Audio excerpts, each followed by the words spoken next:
how to ask for consent. It's kind of obvious, you know, you ask. This is where communication plays a big role.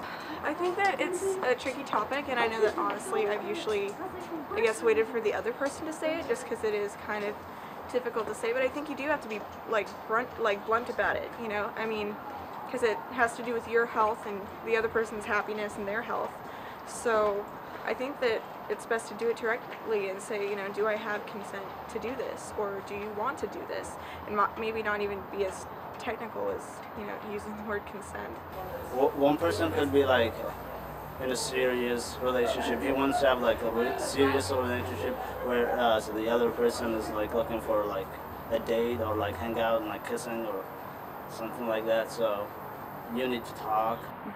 Well, how I see it is like you have to really connect with your partner, or maybe not even like a relationship partner, maybe just a friend or whatever relationship it is, you know. You could just, when you ask for consent, you always gotta keep checking in, I guess.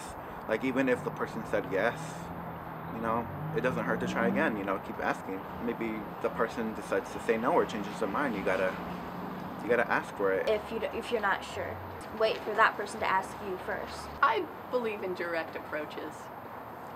But it's usually not that simple. It's not something you just go, hey, you want to have sex? And they're like, yeah, okay, and then you just go straight into it. Do you want to have sex with me? And if they said no, I'd be like, oh, well, okay. And if they said yes, I'd be like, oh, then we should do that.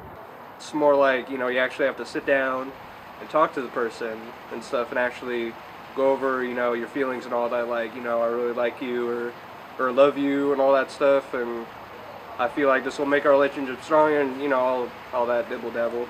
I just think that if you don't communicate with somebody, then they won't know exactly what you're asking them.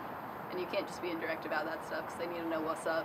Say what you want to do and see if it's okay with the other person, and if it's not, which means you need to get a yes. Yes is the only answer. Silence is not an answer, and no is not an answer.